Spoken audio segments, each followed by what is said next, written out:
Hello, hello. Welcome to the Molo360 podcast. I am here with Jake Stevenson. Hello, Jake. Hello. Hello. So first and foremost, who are you and what do you do? Who am I? I'm Jake Stevenson. I'm from Pennsylvania, and I'm a music producer. I do a lot of things. I'm a music producer. I made albums. Actually, I just put them on streaming services, all except for I think one of them. I make albums. I have my own virtual festival called Night Days. We've done 2 of them so far. Just a lot of different things, actually, just to keep me occupied. But first and foremost, I am an artist. That's awesome. I love that. I heard about Night Days. How, is that, constructing a whole festival on your own and stuff?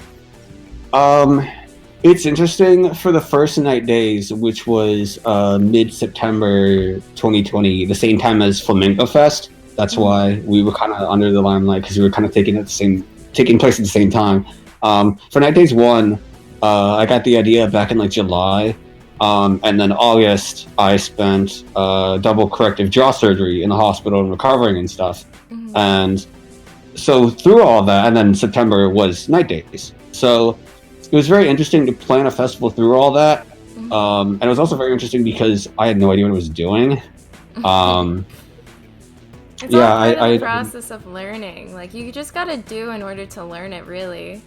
Exactly, yeah. Night Days 1 I always knew was going to be not the best, not exactly perfect, because if we were going to do a second one, which I hoped we would have, and we did, that was going to be the perfect sequel, whereas this was kind of just a learning stage. It was interesting because you really have to just take the time to get everything situated and get everything, okay, what do you want to do for this? What do you want to do for this? And then you get other ideas that you can't do then, but then you also, have to do elsewhere. And it's just interesting. I was really lucky that I had a buddy who ran his own Twitch channel called Casino Records. We met at a really small Lancaster festival back in Lancaster, Pennsylvania, not Lancaster, California. But since apparently those two exist. Lancaster, Pennsylvania. We met at a really small Lancaster, Pennsylvania festival back in late 2019. And he hadn't even, done anything yet, but we got off on the right foot. And then sometime in May 2020, he was like, hey, I'm making a Twitch stream. It's going to be a label thing. And we're going to have virtual festivals. And my very first show was mid-May at Casino Fest, his very first virtual fest. And so doing that, so I was really fortunate to have a buddy who has already had multiple, who has already done it multiple times, hosting and doing things from the tech side of festivals. That was really good that I didn't have to worry about that. And if it wasn't for him being able to do that, I don't think Night Days would have ever actually happened. And certainly not to the degree that it has, because of the phenomenal participation and the phenomenal effort that Casino Records put into it. That's awesome. Always, having some, having a buddy who can help you out. I love this community so much because everyone is just so open and ready to, just ready to engage and actually support you, all that stuff. Yeah. It's really nice. So you also have a festival coming up, or called Grind Fest, that you're participating in. Yeah. That's awesome. Thank you. I have. There's actually been a number of shows. I think this weekend, the 29th and the 30th. I have the second weekend of Beat Boop Crossing 3. I have the Grind Fest show. And honestly, I've been so scrambled with college and prepping for everything and being busy with music that I don't even remember what the third one was. I just know that there is a third one, so I'm really sorry if you're the people I forgot. I couldn't even keep straight, back when I had 2 festivals at once, and now I have like 4. So it's hard to keep track of. Yeah. The Grindfest show in particular was Grindfest in collaboration with Rhythm Squad, in collaboration with Zion, but it's like a presentation for Zion.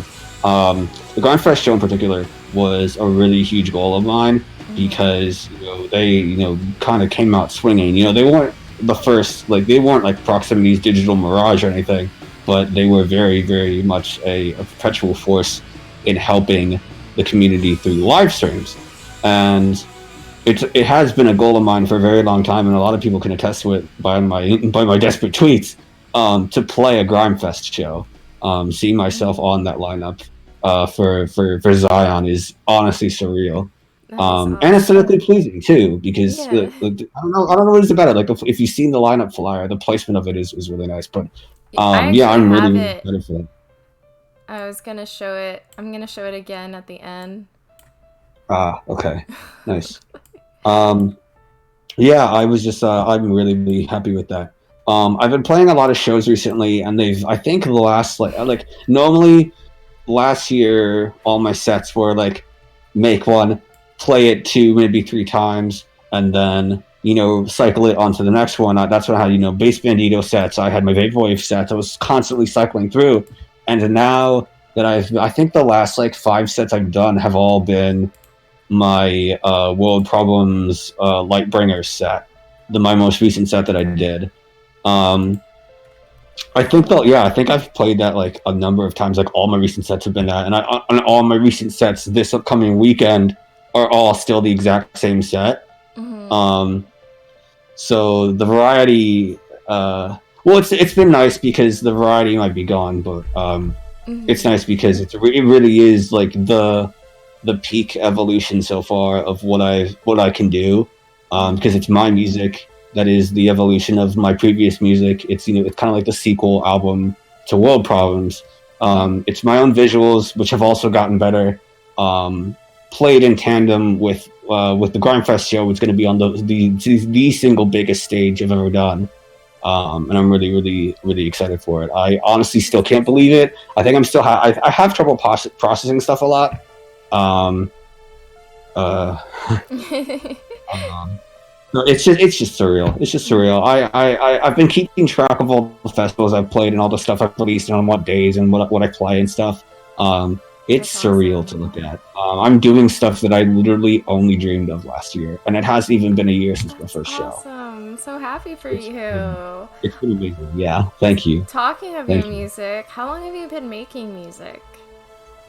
That's kind of a relative question because technically, you can say I can go back as far as 2015 because that year was when I was still because I had a Mac Mini to do that I used for online school, and I wasn't allowed to do anything aside from school. But me being me, I found a way to do it.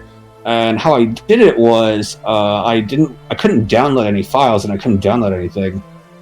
So I ended up using Soundation. It's like a browser-based DAW, and made the only original song that I actually made there was a melody that turned out to be that I later incorporated into "Seeing the Sun" off of Word Problems. That I just waited, that just simmered because I legitimately thought that someone else had made the melody and I didn't want to steal it, so it just sat in my brain for 5 years.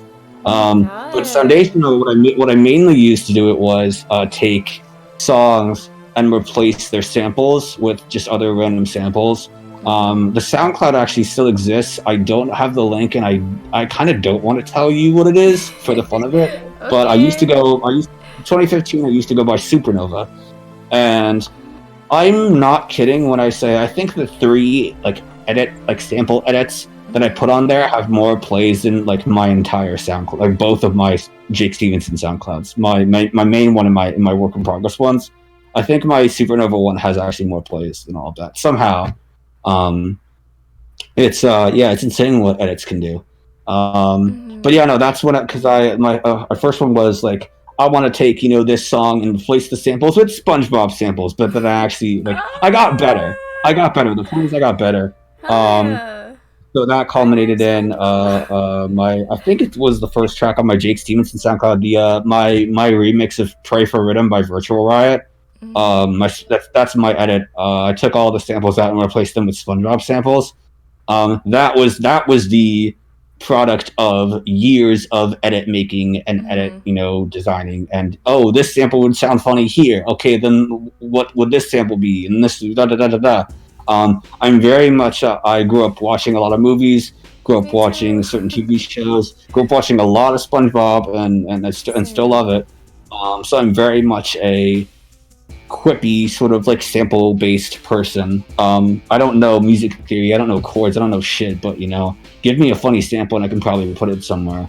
I'm working on a track right now that's almost done. Technically it's just the artwork needs to be done, that samples Snaps Cube, like Sonic Adventure 2 playthrough, one of the lines that Alfred Coleman said as Dr. Eggman, and that's like the samples in the song. My song Skeleton Dome and the VIP, the original song Skeleton Dome that I did samples lines from Sonic and the Secret Rings, and then the VIP of that samples one of my favorite Twitch streamers, Ty Tuesday, commenting about playing through Sonic and the Secret Rings. So like I'm very, very unorthodox in my samples and how to use them. I think that's just like I've always been that.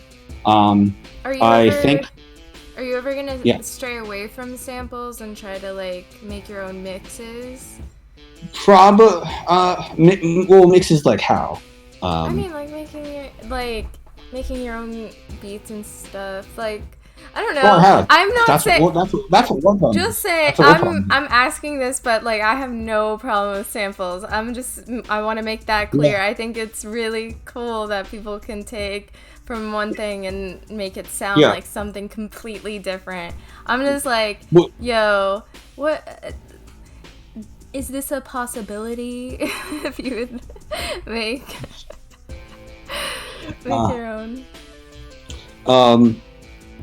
Yeah, because how do I put this? Samples in the context of EDM versus samples in the context of vaporwave is actually very different. So samples in the context of EDM and especially bass music is, you put an audio bit before a drop. Like that was what I did with like my Pray for Rhythm remix. And sampling in the context of vaporwave is what I did for Recovery and Seven from my two albums, for Local Channels, for Before Nautilus.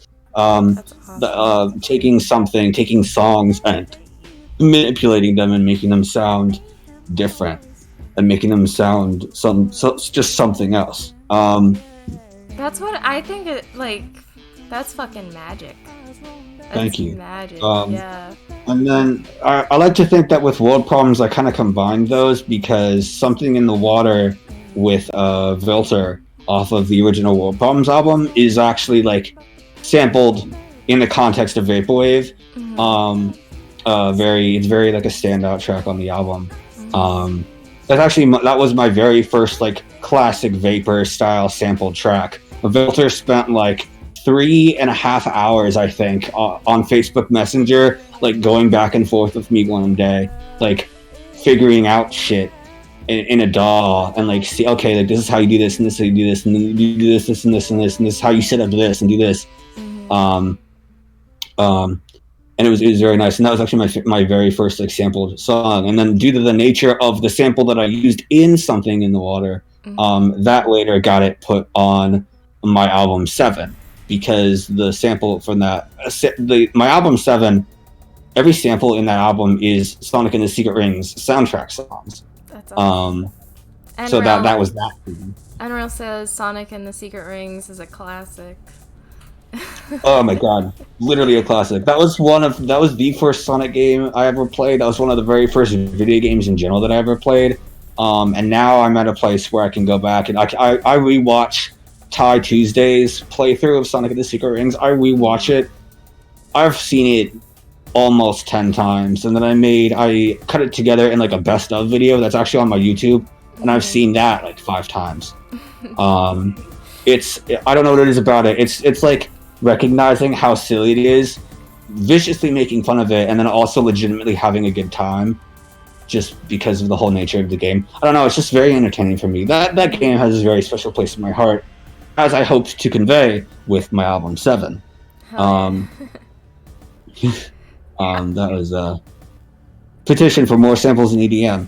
Yeah, it'll be interesting to see now, because like I try to be the bridge between electronic music, and in particular bass music and vaporwave. That's what Night Days is. You know, oh, there's this void that can be filled. Half my friends are bass music and half my friends are vaporwave. Why not bring them together and throw them into a fest and bring these two worlds together? That's what Night Days started out as. That's the goal. So it'll be interesting to see as more people take influences from vaporwave and more people just know about it, that, oh, you know, why can't we have like a vaporwave style sample in EDM as opposed to like a bass music sample where it's just an audio clip? Like, it'll be interesting to see what happens with that. Yeah, I hope it is something so fucking cool that you kind of like try to bring EDM and vaporwave into a relationship, and they smooch and stuff, and and then they start getting something going, and then they just yeah. It's really cool to see. I love how vaporwave could be so many things with because of it's a sample based like genre.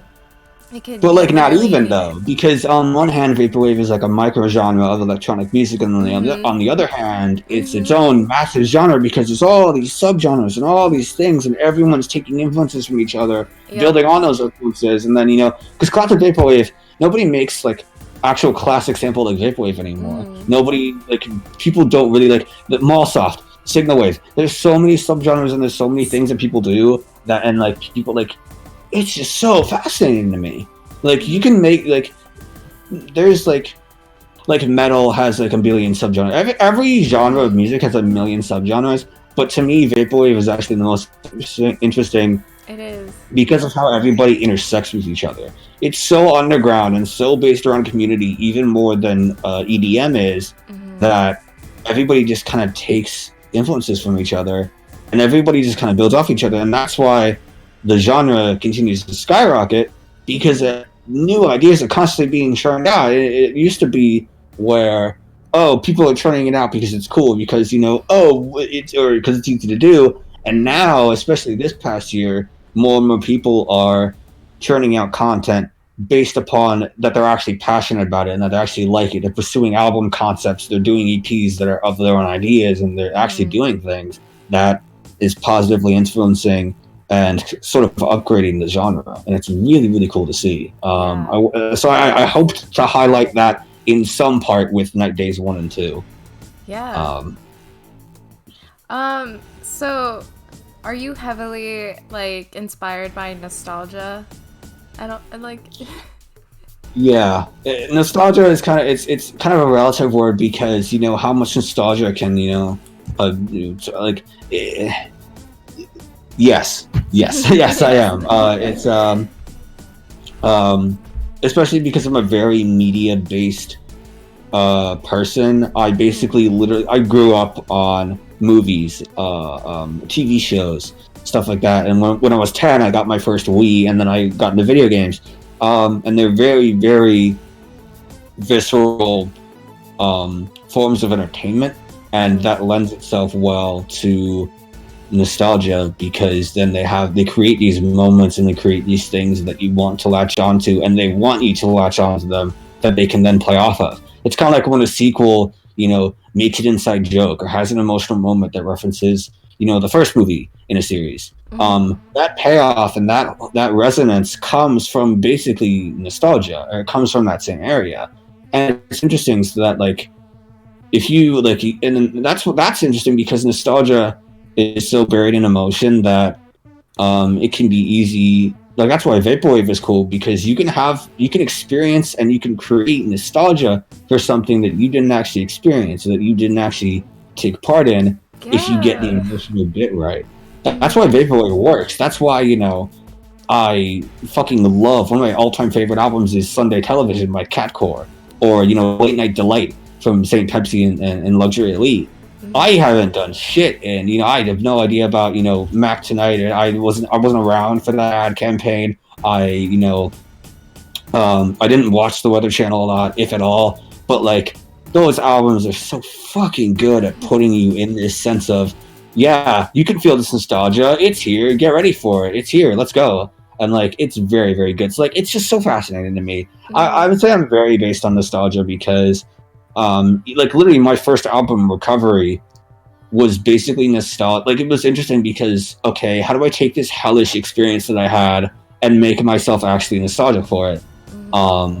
And it was like, even that was interesting to do. And like Seven was like the ultimate form of like, hey, you know, vaporwave producers make, you know, sample, you know, whatever, and sample 80 smooth jazz hits and make their own nostalgia. This is my nostalgia. This is my version of like my ultimate sort of vaporwave thing. And that's what Seven was. And it was, yeah, I'd say I'm very based in nostalgia. I have 2 songs right now that I really, really want to make into an EP, but I haven't made a third one yet because I'm still letting the concept simmer.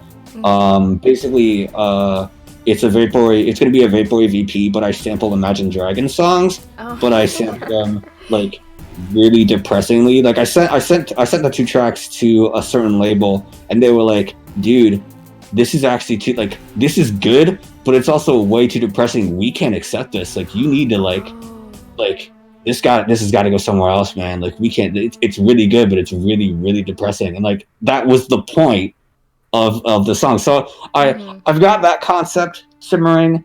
I've got that concept simmering. I'm thinking about calling the sort of EP Identity, but I'm not sure. But it's just 2 tracks. I think actually I uploaded it somewhere.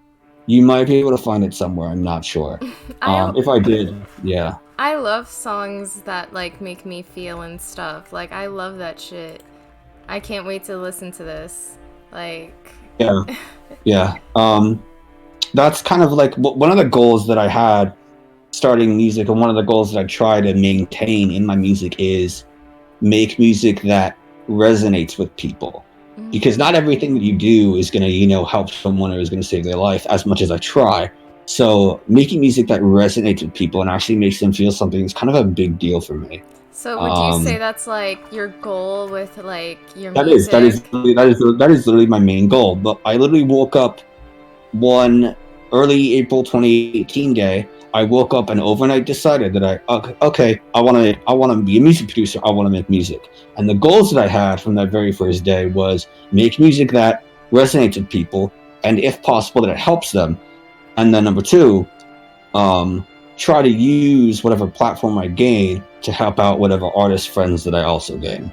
But making music that resonates with people is actually my main goal in music. Like, that's not to say that like another goal is also to present myself genuinely, and also just to do what I want. I have a very, very uncompromising artistic vision in everything that I do, and I think that comes to a head, especially that's especially apparent in World Problems. But I like to think that I have a very uncompromising artist vision in different things that I do. I have a question. Yeah, no problem. Would you like to explain the like production of World Problems from like what was your first initial like thought process, and where, like, how you worked through that? I can talk about that for literally hours. You did say that. I was like, I'm gonna ask him about it. World Problems. Some people might have picked up on this, and I flat out told some other people based upon if they were actually helping me on the albums or not. I say the original World Problems album because I have a sequel album that's like 95% done. The sequel. So it's like a sequel re-release combined album. It's going to be called World Problems Lightbringers. It's definitely going to come out this year. It's like 95% done. I have a feature that I need to get, and I have a collab that needs to be done, and then it's done. So that's, I say, the original World Problems album, the 15 tracks, you know, on Bandcamp, you know, now on streaming services. First of all, that entire album was made in GarageBand. Wow. Yeah, the entire album made in GarageBand. The very first track for World Problems that I ever did was technically 2 of them in the same day. It was in October 2019. They were whips back then called Mind and Matter. I just made them on a whim. I wanted to try, okay, what if I didn't do dubstep? What if I just did what was in my head? And I uploaded them, and I think both of them got like 100 plays overnight.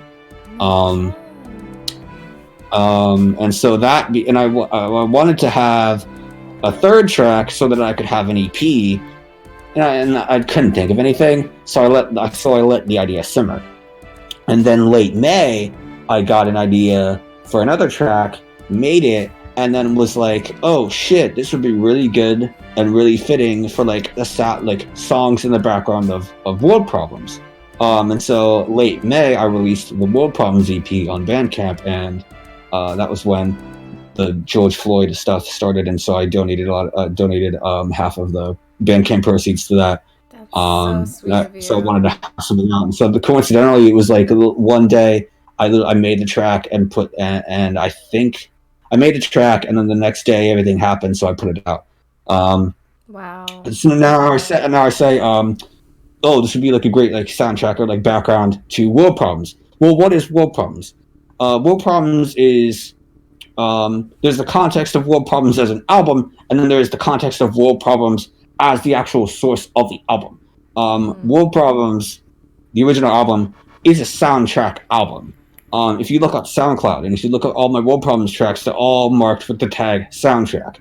That is very important because I made it as the basis of a movie soundtrack, but the movie doesn't actually exist. World Problems is a series of Reddit subreddits and a Discord community that I'm a part of. It's very complex, and I could talk about it for forever. But basically, the original concept of World Problems was subreddits. Subreddits are Reddit communities. Reddit is a like a social media site. It's called the front page of the internet. It's called Reddit. And one of these communities, one of these subreddits is like meme subreddits called r/r is like the designation of a subreddit. r/first world problems. Memes of first world problems. You're like, haha, like you want to get the remote, but like the batteries are dead. First world problems like that. Yeah. So then someone took the idea and was like, okay, what would a subreddit that has second world problems be? And the first world is like the U.S., like developed countries. The second world is communist places like the Soviet Union. The third world is the third world, and then the fourth world is tribes. Subreddits like first, second, third, fourth world problems were all made memes. Then someone got the idea, okay, what happens if there was a fifth world problems? The fifth world doesn't exist, so we have to create it. So what is it going to be? And there's a very precise explanation that I don't remember what it was, so I'm going to do my best to paraphrase it. That basically the first four worlds are all on Earth. So if you want to have a fifth world, well, you got to go off Earth.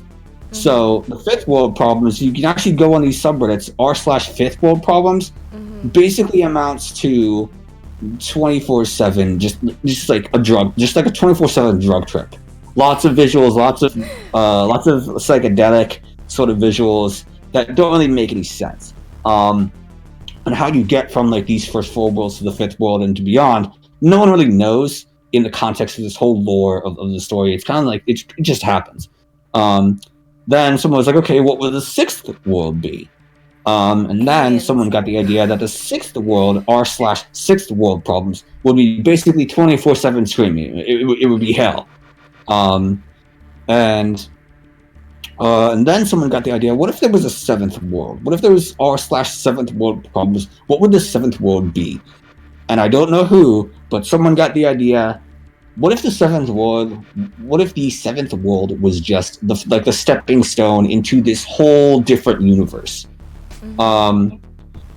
Fifth world problems is considered like a dystopian sort of landscape, but fifth and sixth worlds are kind of glossed over because they're really just stepping stones to the seventh world and to everything, into the whole metaverse that is created by it, because everybody kind of just rallied around the seventh world and around, what it is. So you use all these world problems as like a guide to like make this album. Yes, but a little bit more complicated than that. Seventh world problems is like the first area of the universe. I should say the metaverse that the album's story takes place in.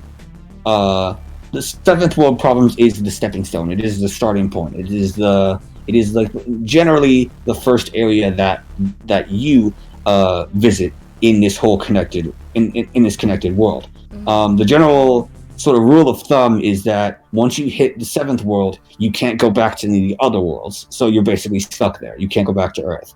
The World Problems series, it's important to note that the World Problems series of subreddits, the large community, the large Discord community, and the whole interconnected world that me and my buddies and I have partaken in and created, and what is used to base the album off of.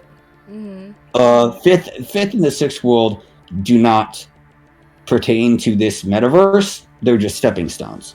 How did you get involved in this Reddit page? It was back in 2016. It was like April, May 2016. I was bored and I didn't want to study for finals, so I happened upon some sort of I don't even remember how, but I eventually found or got introduced to Seventh World Problems and the World Problems series of subreddits, Seventh World Problems and beyond, all these different biomes, all these different locations, r/the beach, r/just world problems, r/ Azara Redoubt, the desert, the dark mountain, blah blah blah blah. All these biomes and every subreddit from then on becomes a location. So in the context of this whole metaverse, the seventh world is just the tower. Every world has its own deal. Every world has its own visual style. Every world has its own designants, its own rules. And so the general rule of thumb when you get into world problems is you lurk more. You lurk, and then you just keep lurking more because you're gonna see shit. You need to get used to the worlds, and you need to get used to the whole interconnectedness of everything. You need to know how everything operates. If you stumble in and try to make a post, it'll be funny because you don't know what you're doing, but it's always more fun if you actually know what you're doing. So the general rule of thumb is just to lurk more. Damn, this is like it's very interconnected. So I want to be a part of this Reddit. I don't have Reddit because I'm scared of you don't have the Reddit. trolls Okay. of Reddit, but this is Very super this is super interesting. I want to be involved in this. I want to see more. Thank you. I want to hear more of this. Hell yeah. After the podcast, remind me. I can forward you some emails that I've sent a couple buddies of mine. Different posts and stuff, and different stuff that I can explain. Because I'm really scratching. I fear like I'm doing a really bad job explaining everything because it's really, really deep and multi-layered, and I really don't want to fuck this explanation up because the entire it's very complex. So basically, Seventh World Problems is kind of just a stepping stone because then there's the beach, there's the dark mountain. The World Problems series of subreddits is basically, to grossly simplify, part community creative writing project and part role playing sort of interconnected post system. It is an escape. It had ever since April and May 2016 when I started my first character, and got involved with everybody for the last almost 5 years now. Holy shit! It's been a huge escape for me. A lot different from a family tragedy to different things to busyness to depression to hell.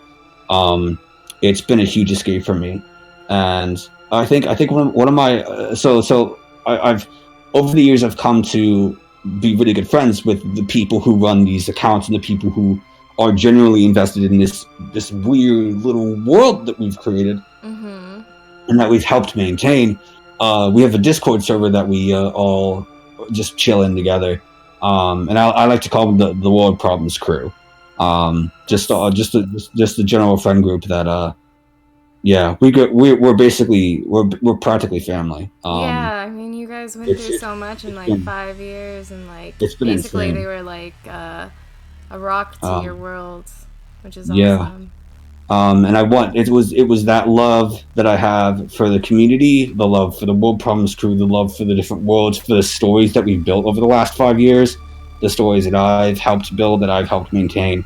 It was my love and my passion for all of that that was like, okay, I can take this whip and these whips mind and matter. I can take these songs and apply them to world problems. These would be really good for world problems. Like these would be really good as music tracks in the background of me rereading for nostalgia these Reddit posts that are scenes in the story. Every Reddit post in this world problems sort of sector is a scene in a story. Sometimes characters can do nothing, living about their lives. Sometimes they're just pawns in an interconnected plot that has multiple arcs that spans years. That's kind of what me and my buddies did. And so just a few like combined arcs, just one overarching story out of the bunch of stories that have been told via world problems on Reddit in the last 5 years. That is what I wanted to put to music. I wanted to bring this world problems universe to life and do it justice. That's why I have merch plans, for example, and I want to do a world problems shirt and I want to do a world problems mask. And I, instead of the traditional heart stuff, because bringing this universe to life is so important to me. That is my passion. I definitely want some of this merch. I'm now like, I want to be involved in this. This is really fucking cool. I'm trying to get. The plan is going to be like an album cover T-shirt and like a mask. I'm trying to get stuff done. It's complicated, but hopefully that should be soon. I hope that's going to be sometime this year. I really want it to be. So world problems. My world problems album is every song is the background soundtrack to a scene created by a post. Think of a Reddit post in world problems as part of a movie scene. Every time I go back and reread for nostalgia one of the Reddit posts that I helped write, that one of my characters was in, that I contributed to over the last 5 years, a mental movie starts to play in my head, complete with visuals, complete with everything, including music. So I discovered every time I would go back and reread these world problems posts that a mental movie would play in my head, and that includes music. So I began to say, okay, well, what if I go back to like a dozen of these different major scenes that I remember that I can easily access, and what if I reread them, take the music that's playing in my head, and put it into a DAW. That is the original World Problems album. It's 15 tracks. I think the first 2 are concept tracks of like entering the world and like getting your first taste of your own medicine. And then every other track after that is a specific... Every track after that was created because it was in my head being played while I was rereading a Reddit post that track functions as the background track for that mental movie scene generated by that post.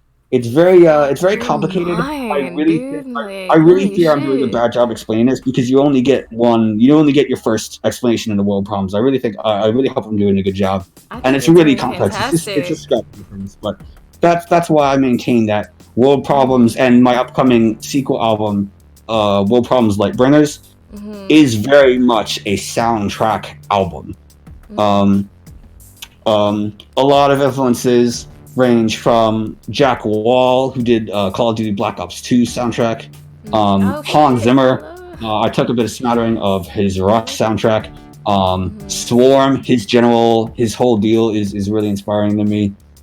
Harry Gregson Williams, who did the Narnia soundtracks for the first 2 movies. I took a lot of inspiration in a lot of stuff and what I've learned from a lot of different soundtracks and different movies and stuff. It's interesting because, like, for example, movies have points of silence and they have points of not, blaring soundtrack music. So like, how do you decide what post or what scene doesn't get scored and what scene has this sort of subdued background thing as opposed to an actual track? The way that the original World Problems album works is because I had an uncompromising vision, uncompromising goals, and I stuck to them. I wanted to bring this universe to life and do it justice, And I maintained that whatever was in my head when I reread these posts, I would make. And I wouldn't try to force anything. I wouldn't try to make something work that didn't work. The only tracks I made, and the only tracks that are on the album, is whatever was in my head. If it appeared in my head, I made it. If I wanted to score a scene, but nothing happened, I would reread it a few times over the next few days after that. And if something didn't pop up then, I didn't score it, I skipped it, I moved to the next scene. I very much approached it like composing a movie soundtrack, which is saying something because I made the entire original album in GarageBand, and GarageBand's string sections is absolute ass to the point where I didn't use strings. Me talking about how World Problems is a movie soundtrack and it having no strings is very unorthodox, but that was for a very good reason, because I knew that scenes that the music playing in my head for certain scenes had strings, and I didn't want to butcher them because I hated the strings in GarageBand.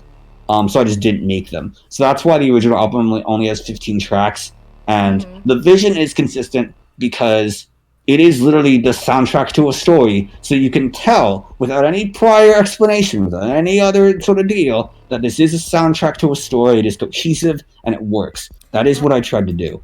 When you get further on in your career, would you ever actually consider making a movie out of your music? That's the plan. That would be the first sick. I've been making a soundtrack, and then the first three tracks for Problems that I did, October 2019 and May 2020, those are the first three. And I kind of put those into scenes because they worked perfectly rather than make them alongside. But I only did it because they worked perfectly. If it didn't work, I wasn't going to do it.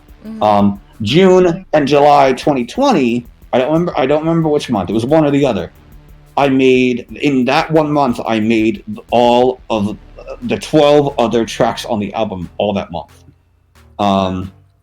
Because I went through, I was like, okay, I want to score this scene. I know exactly what subreddit it is. I know exactly how far ago it is. I know exactly what I can search to bring up that post so I can read it and score it.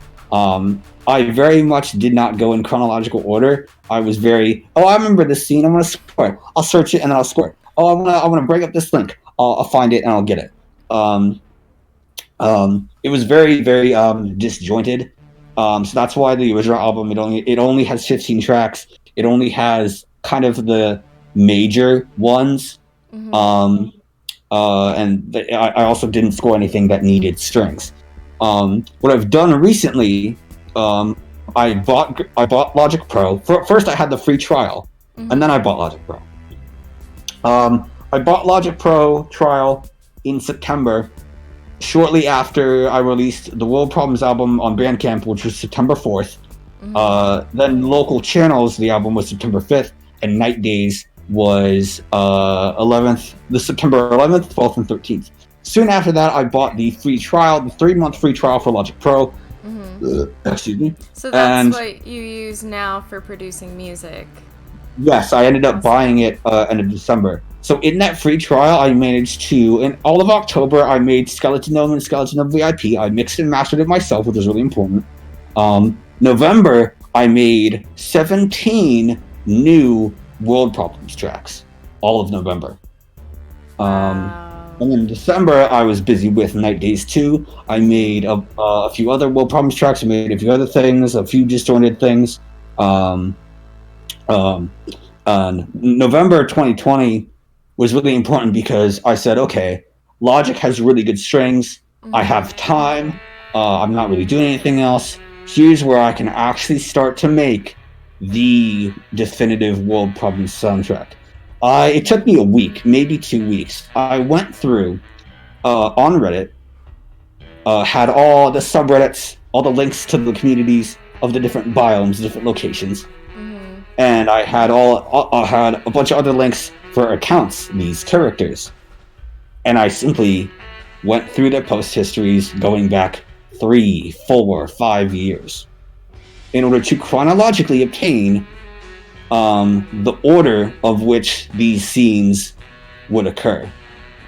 It took me at least a week, probably 2 weeks, to go through every major character and every major subreddit to get the scenes right, because there wasn't a chronological thing altogether. There was just, hey, these posts are older in this location, these posts are newer, but there is no actual standard timeline. So I had to spend a week to go through every post, say, okay, this date is this date and this date is this date. They go one after each other, and I had to fill in the gaps and the blanks. And I still have the link list in my notes, and it's dozens upon dozens, probably hundreds of them.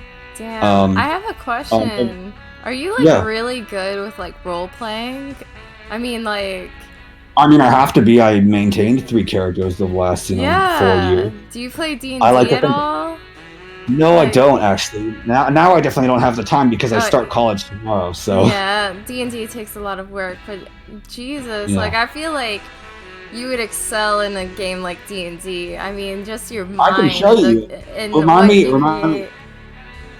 Remind me after the podcast. I can show you. I have links. I have lists of every single World Problems link, chronologically sorted.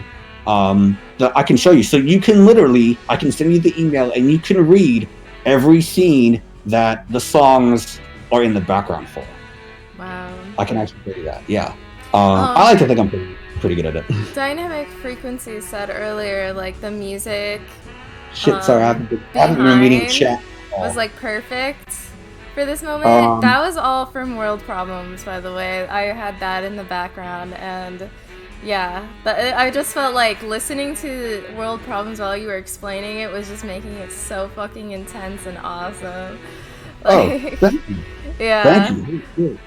Yeah, I need to run my D&D campaign for sure. Yep, Black Midi. Yep. I'm honored. Thank you. Thank you. You would be an amazing dungeon master. Like.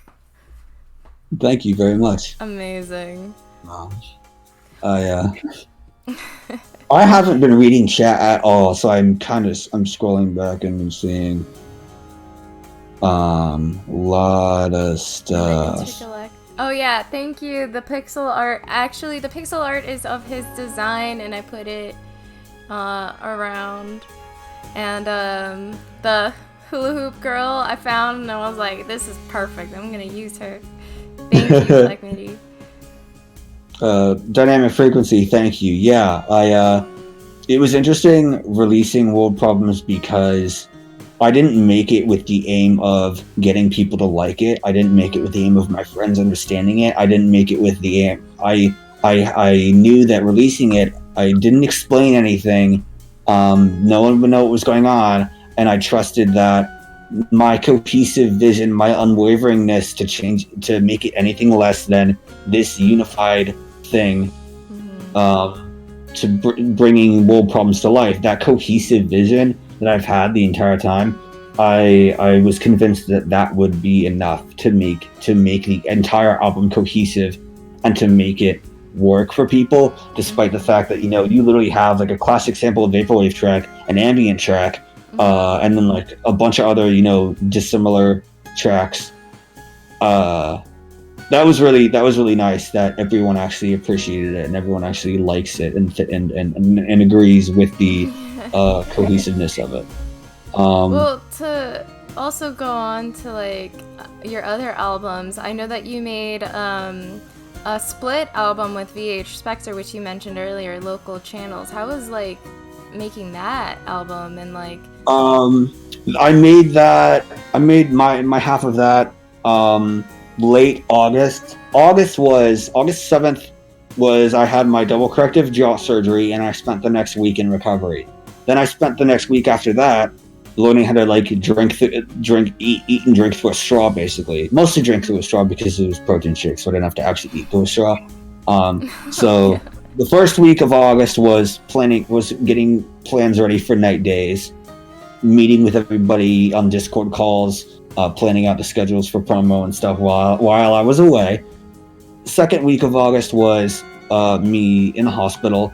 The third week of August was me generally recovering and getting the grips with being out of the hospital. And then the last week of August, I made 7, I made Local Channels, and I made Recovery. I just have to say, like, that is so amazing. I'm really happy you recovered, and I'm really glad that you like are fine and good and dandy today. But it's so cool that you took that experience and you made it into art. Like you made like like you made something that was hard for you and you put it out, not in a diary, but in music. Like, that's so cool. Thank you very much. Yeah, the last week I made, Recovery, Local Channels, and 7. Yeah, 7. Because I took a picture of my Bandcamp drafts and I uploaded all those albums to my Bandcamp drafts. Local Channels, you asked about Local Channels first. Local Channels was me literally saying I want to make a single wave album. Behind me, on the shelf behind me, is just the first shelf of all my vaporwave collection. I like to collect vaporwave cassettes, and I have a lot of Asutenki. If you have not heard of Asutenki, I suggest you do so. Cool. If you like my album Local Channels with VHS Spectre, listen to Asutenki albums. He is by far and away the inspiration for Local Channels.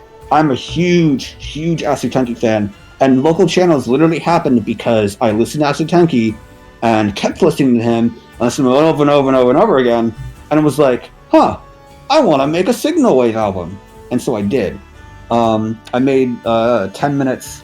My half of Local Channels is about 10, 11, 12 minutes because I couldn't find any more samples. And I was like, well, shit, 10 minutes isn't an album. I need 20 minutes worth. That's the average signal wave album length. Found VHS Spectre. I loved his work. I was like, oh shit, you made 3-day rental. You made CD rock. You made all these things. That's so fucking cool. I didn't know that. And he, made his half in 2 days. And then September 5th was it was a surprise release. It was the very first release on Dream Suite Records on their Bandcamp. Hell yeah. And it came out. It actually ended up being released the day after World Problems. Recovery was September 1st on Hypersleep Sessions. World Problems was September 4th on Holo Jams, and Local Channels was September 5th on Dream Suite Records. So and then Night Dates was the next week. Wow, you just kept releasing. That's awesome. Yeah. You have a lot of I don't know, what is it? Very prolific. Yeah. Yeah. So you and VHS Spectre, how did it work? So you guys individually made your songs, or did you guys speak to each other about the creation? I made my half sort of last week of August. Keep in mind that it's been a while and my memory is shit, so I could be messing up rough timelines. But the rough timeline is still the same. I made my half. It was about 10, 11 minutes, and I was like, well, shit, I need to find somebody else because this needs to be, I can't make more because Signal Wave is entirely reliant on the samples you have, and I couldn't find any more samples. So I was like, well, shit, I need to get somebody else to do another half of this so it can be 20 minutes, which is the average Asutenki album length, or at least his smaller releases, the cassettes behind me. I need to find another guy.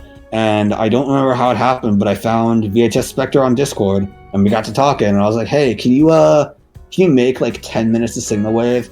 And he was like, yeah, fuck yeah, let's go. And then 2 days later, he sent me the files, and I was like, dude, this is awesome. Wow. It was really nice because you can tell it's our distinctive halves, but they go one after each other really nicely, actually. I think Spectre, correct me if I'm wrong, but was that your first time making Signal Wave? Was for Local Channels? Because it was it was funny because mid August I kept saying to myself, I can't make Signal Wave. I can't do this. I want to, but I can't. How am I going to find samples? How am I going to do all this? I can't do it. And then literally 2 weeks later, I said to myself, "Now what? Fuck it, I can do it. I've listened to enough Asutenki. Yeah, I can do this. Let's go." And I did. I'm a huge Signal Wave fan. It was really interesting because making Local Channels was the first time I went back to listen to music in the context of letting it influence my actual production. So, for example, I listened to one of my favorite albums of his is called Typhoon. It was released on Aloe City Records. I paid attention to how many loops of a sample he did, when he would fade out, how long he would do it for, how long each section is, what would dictate different things.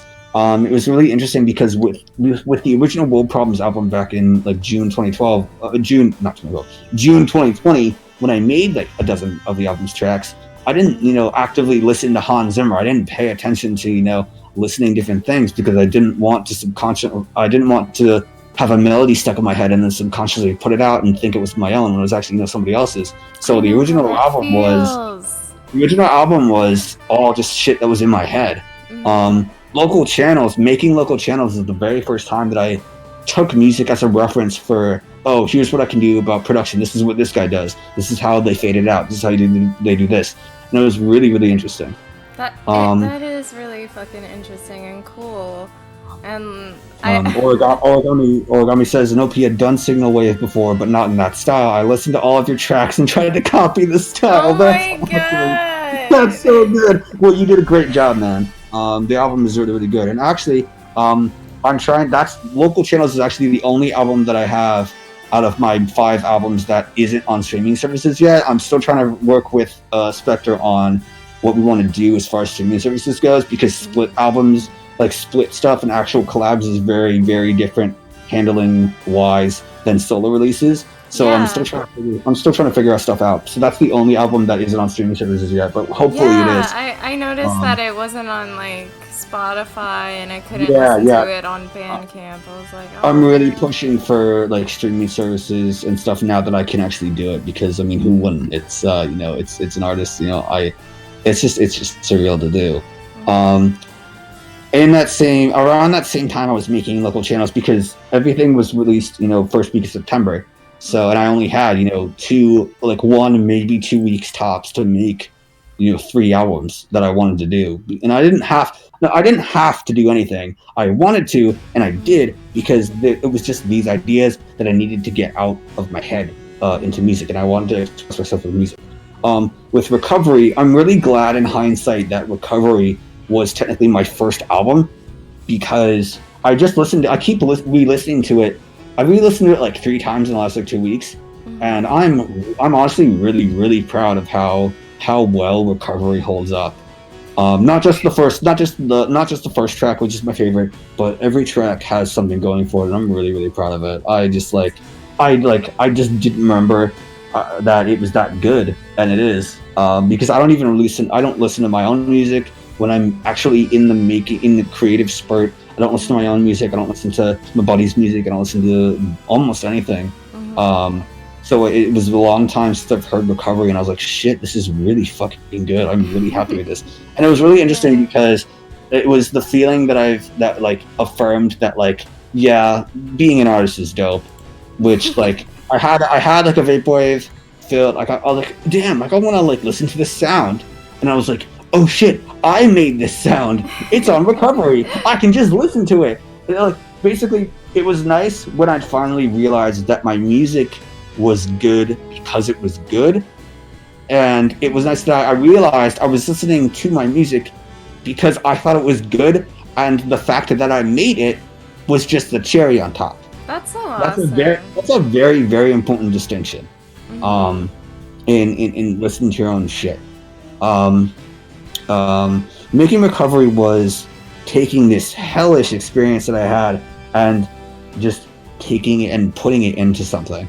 I've had other hospital stays before, I've had other medical troubles before, and they do not, they were a breeze, honestly. I don't know why everyone said I did a good job, that I got through them. I don't know why everyone said it was hard. No, this one, the double corrective jaw surgery and recovering for it, was hell. There were a few points where I legitimately thought I was going to die.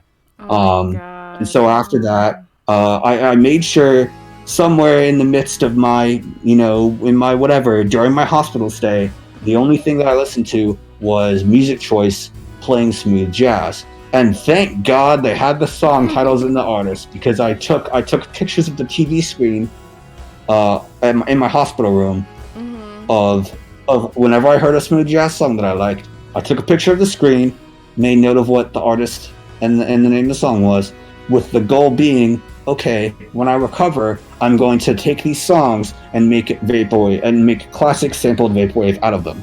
Other people are, everyone makes vaporwave. Yeah.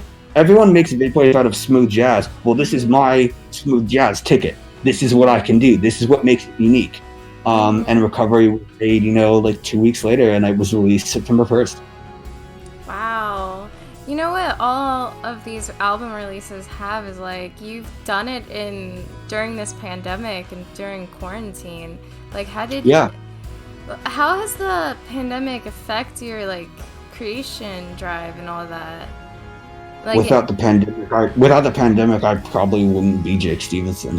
Wow, really? Okay. Because the very first show, it was interesting because March, like the first month, I was really like people were already releasing tracks. They were already releasing albums, and I was really, really panicked. I was like, oh shit! Like if this first month is any indication, like I'm not going to be able to create anything because remember, not remember. I didn't say this before, but March 2020, I was still hot off the heels of my entire like later half of 2019 being just writer's block across the fucking board. I couldn't make anything. I was super depressed. I thought I wasn't worth anything because no matter what I could do, I couldn't do anything. So March 2020, the first month of the pandemic came around, and I was like, shit, this is it, man. All my artist friends are gonna, move on without me. They're gonna, make stuff, and they're gonna, be their own people, and I'm gonna lose them, and like, fuck, the pandemic isn't gonna change anything. Like, I'm not gonna be able to do anything. Fuck, this sucks. And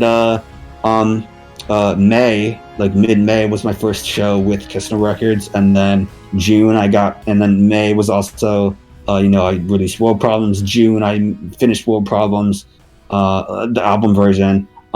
Played a bunch of shows, June and July and August. August was Recovery, and then September was the release of Recovery, World Problems, local channels, Night Days. October was the initial prepping for Night Days 2, Skeleton Dome, and the VIP was made. November, I spent, 17 different new World Problems tracks. December was Night Days 2, a bunch of other disjointed tracks, different things. And now it's January. I have, 5 albums on streaming.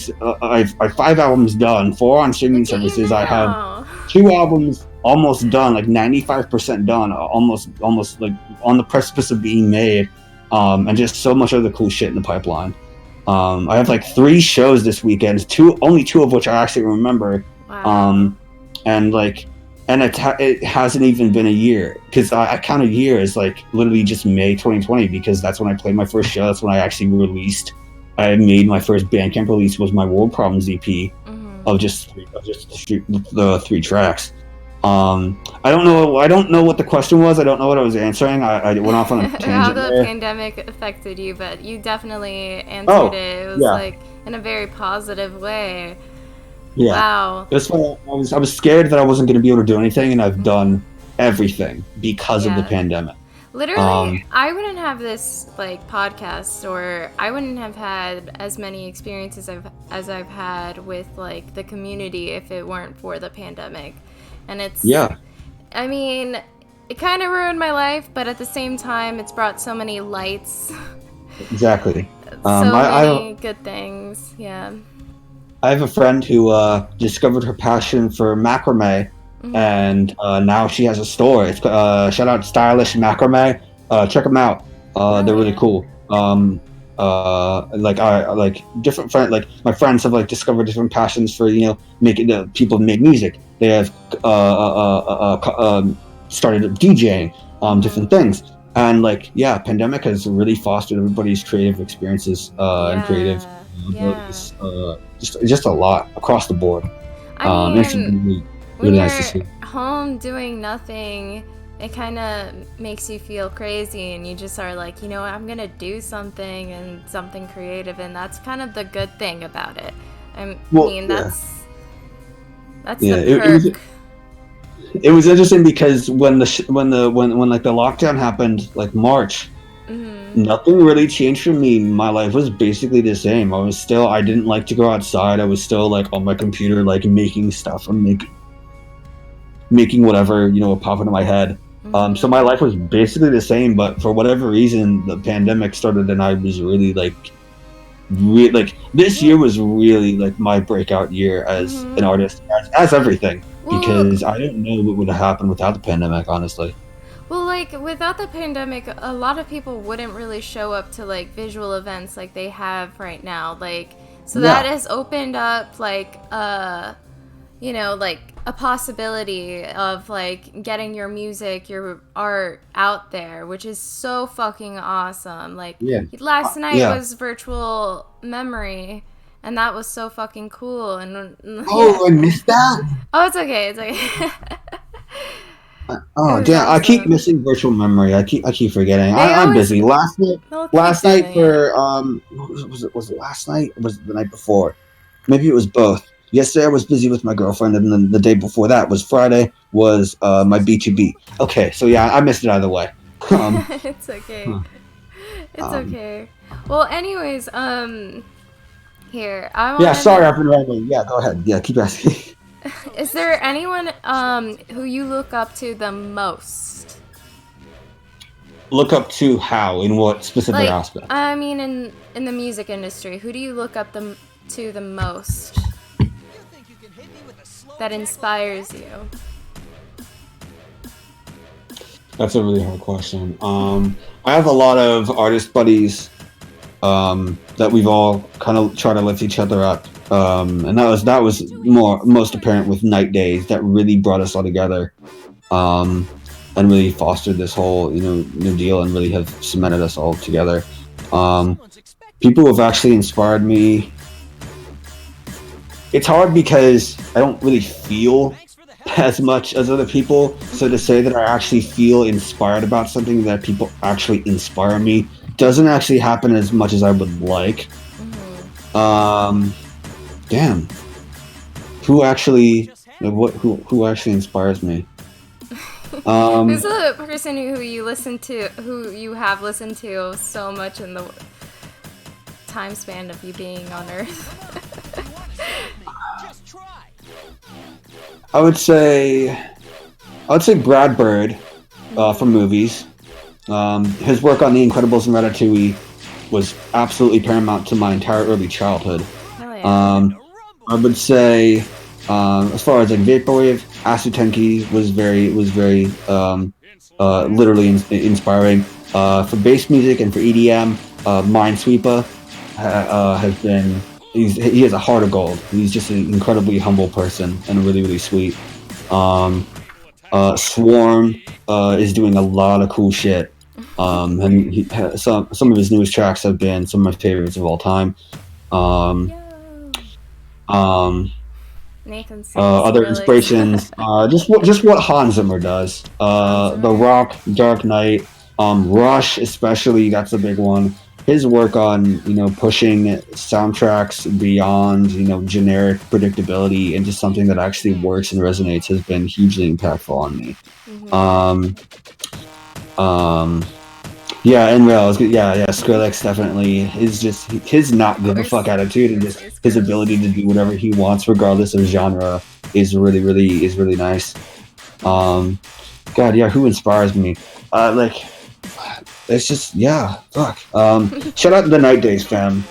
Hell You yeah. guys are fucking awesome. We're just a bunch of cool artists that just get together and just like chill and like Do that you, honestly, like that was the goal. Like I'm really happy that that happened because like that was kind of the goal. Like Night Days was to like bring people together and kind of like make connections and give these artists a platform that they didn't really otherwise have. Like a lot of my artist buddies on Night Days are now playing, newer, bigger shows, different festivals, different stuff.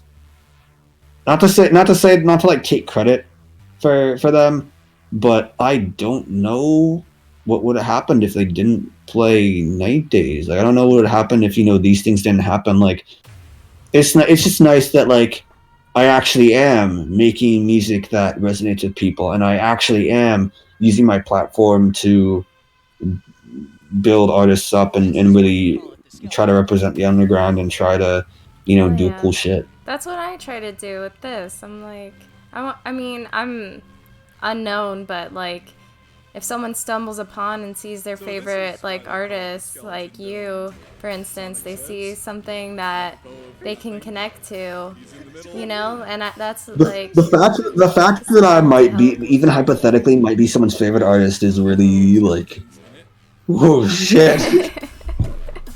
Yeah. Origami. That's actually not a guitar. That's a. I think that's a violin during the Joker scene. Is that like very like? Actually, no. Depending upon that, might be a guitar. Actually, never mind. I'm full of shit. But yes, The Dark Knight is literally one of my inspirations. Like I think I could like in the original World Problems album, there has to be something that I pulled from The Dark Knight to like subconsciously. There has You like to be. The Dark Knight?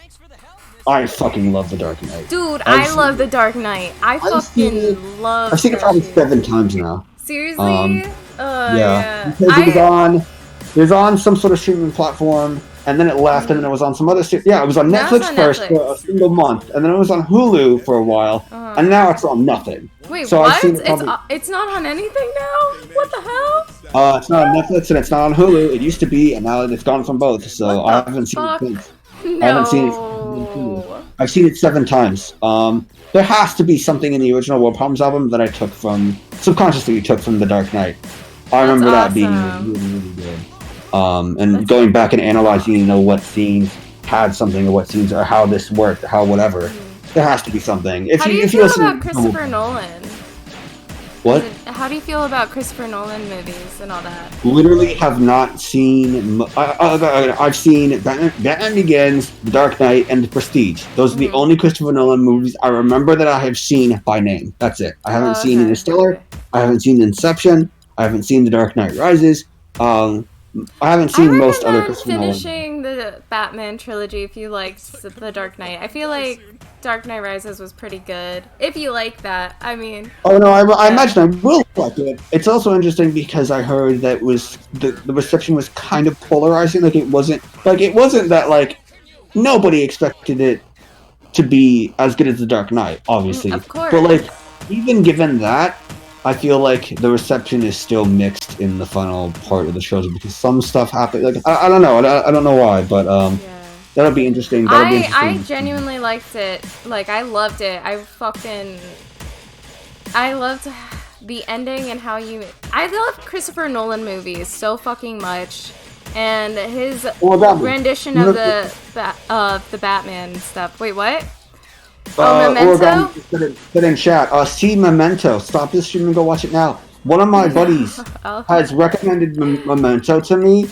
I want to see it so badly, and I don't know where it is. I haven't seen it, and I'm a huge Christopher Nolan fan. I'm getting a lot of HBO Max in the chat. Okay, that's my problem then. I don't have HBO Max yet. Me neither. I'm not watching The Sopranos in real because I still have yet to see. I haven't caught up with season 4 of My Hero Academia. I haven't caught up with the latest season of Attack on Titan. There's like 5 shows that I have to keep track of.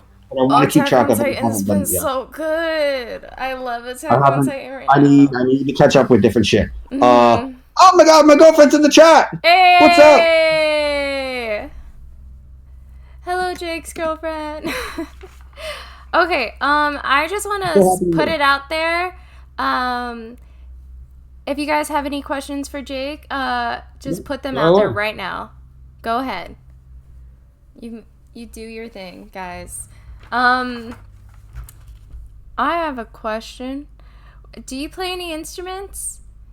No, I am strictly all I have instrument-wise. All I use for production is this single MacBook Pro. I don't have any external MIDI. I don't have any external instruments.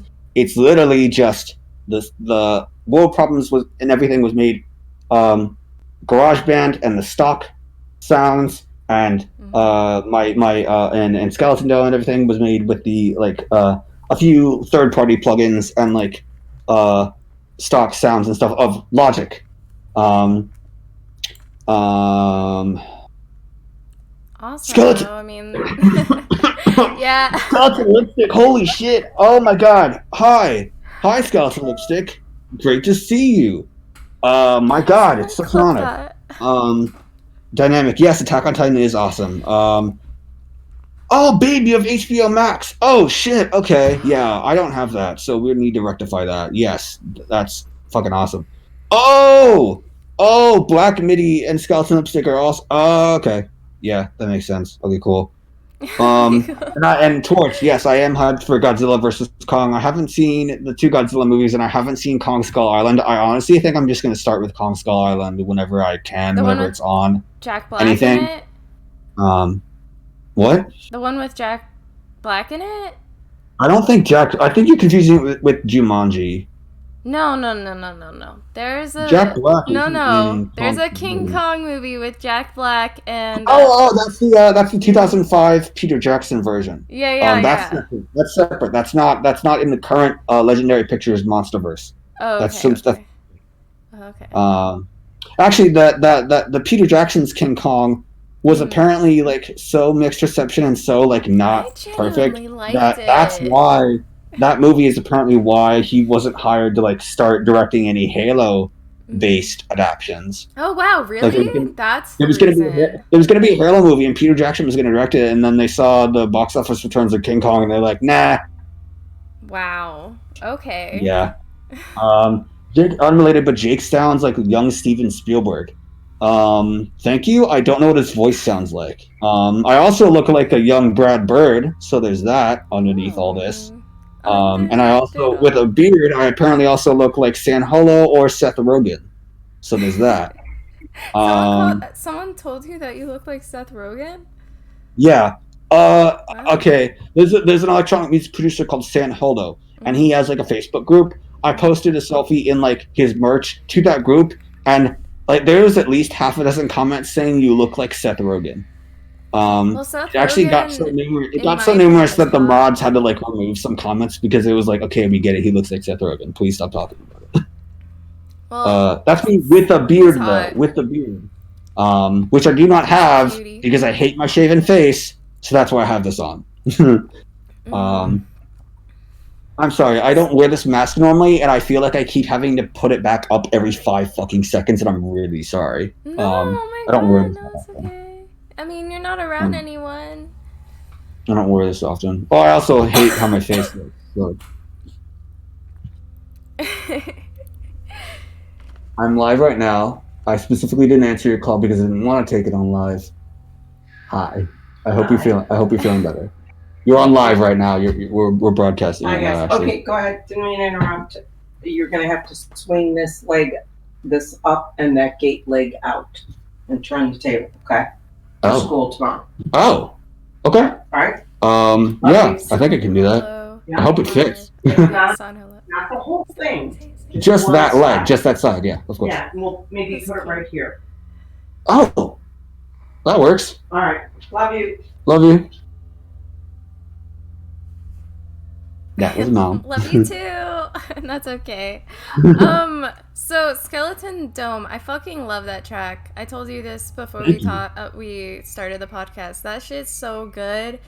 Thank you. How did you create that song? Like, I want to know the ins and outs. I think like 95% of it was like samples. Something that I reworked. So Logic has this really cool thing where it's like basically like you can make like your own patches out of samples. It's like a quick sampler or the sampler or something where like you take it and it's like, okay, this is what this sounds like this key. Well, then it produces that same thing across pitch shifted across other keys. So you have your own patch of whatever sounds exist. It's really, really cool. So like 95% of Skeleton Dome was just samples. I'm pretty sure I got it off of some sort of like rhythm sort of sample thing, but then I like altered it and like put it through OTT and like did a bunch of shit to it. It took me making Skeleton Dome and the VIP took basically all of October because I mixed and mastered both those tracks myself. And with Vaporwave, why Recovery and why Seven sounds so good is because I kind of rig it so that it's like pre-mixed and pre-mastered, that everything already is in place for the different parameters for putting every track. Mixing and mastering Vaporwave is way different than mixing and mastering dubstep. So that was it took a very long time to get everything right. Skeleton Dome came about because I don't know where I got them, but I have the actual sound files of like quotes from Sonic and the Secret Rings, and I wanted to use those samples because Sonic, especially like Jason Griffith era voice Sonic, is really, really fucking funny to me. So I wanted to use some of those samples. So I literally built the song around those samples. Like, okay, this can be good here. This is good here, here, and here. I can use these as breaks here. I also Hey, want to ask. bye, Dynamic Frequency. Thank you for coming, Dynamic. I want Thank to you. ask about Before Nautilus. We're listening to it right now, and I haven't Oh, you listened are? to it. Okay. Yeah, the chat's that was- listening to it too and stuff.